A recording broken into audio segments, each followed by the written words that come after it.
Take a day trip outside of your zip code. There are really nice country road, small town places that you'd be amazed on what they have.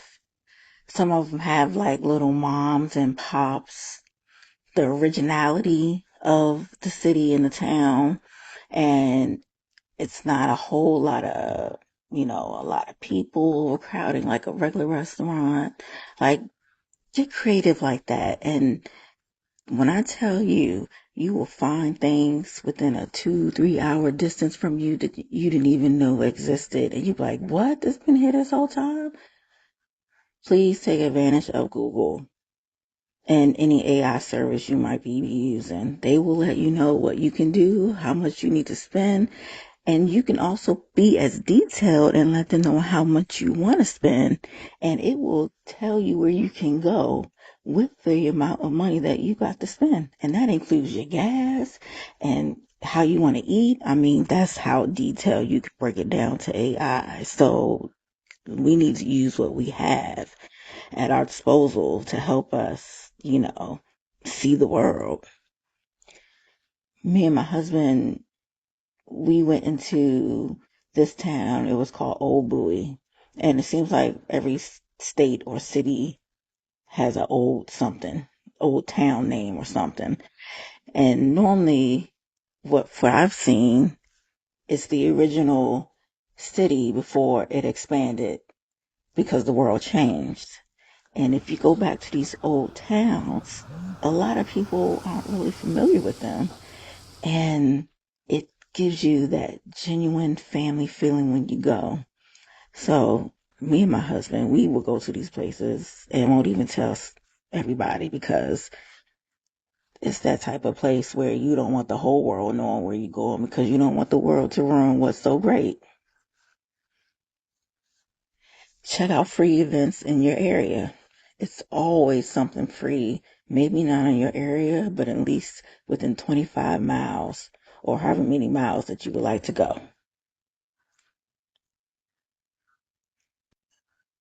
At first, I was thinking go out for a walk, but it's cold now. But when it does warm up, go outside for a walk by a park, by a lake, and do a picnic. When's the last time you did that or ever did that? You don't have to sit on the ground with the picnic. Most parks nowadays have a table, but the concept is to eat together outside.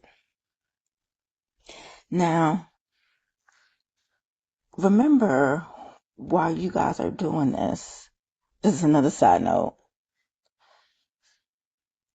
You guys can talk about new things. Like, again, we're redating because we're not the same person we were when we started marrying, before we married each other. I'm sorry. We've grown and matured. So it's probably some things that we've never talked about with our spouse because we thought this wasn't a time or a place or it didn't matter. Get to know each other again. For example, maybe you could say, hey, I used to like this, but now I don't like it this way. But if we can do it a little bit this way, and I'm not specifying what it is, but I'm assuming you would get the drift, maybe it will be better. Or I appreciate if this time when we go on a date, we go half, or, everything about a relationship is about communication. So better your communication with each other while you're out on these dates. We don't want arguments. Change your tone, kind of check yourself a little bit. Just remind yourself we're not here to trigger each other. We're here to enjoy each other because we're so used to triggering each other. So that's why I'm stressing communicate better, talk to each other. Every time you're by yourselves, learn something new about each other. Maybe her favorite color isn't red no more. And she just didn't tell you because she thought it didn't matter. Because women, we can be petty like that.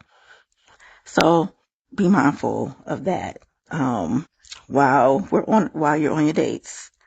But since it's cold now, a nice place to walk around is a outlet mall. Outlet malls are not your average. Plaza Mall or outside malls. These places are huge.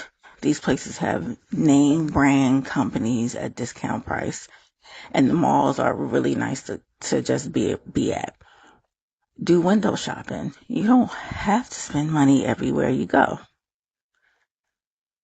Go to the food court before you leave and eat, laugh, and joke. But take your time. Don't rush it. Also, go to the gym and work out together once or twice a week. The whole point of working on your marriage is healing. And there are so many parts of where healing starts or where you need to heal, whether it's your mind, what you feed your mind, body, and spirit, and your body. So as you guys are healing, why don't you go to the gym together? Make it work. You'll be surprised at what you can achieve together and how much you would enjoy it. Okay?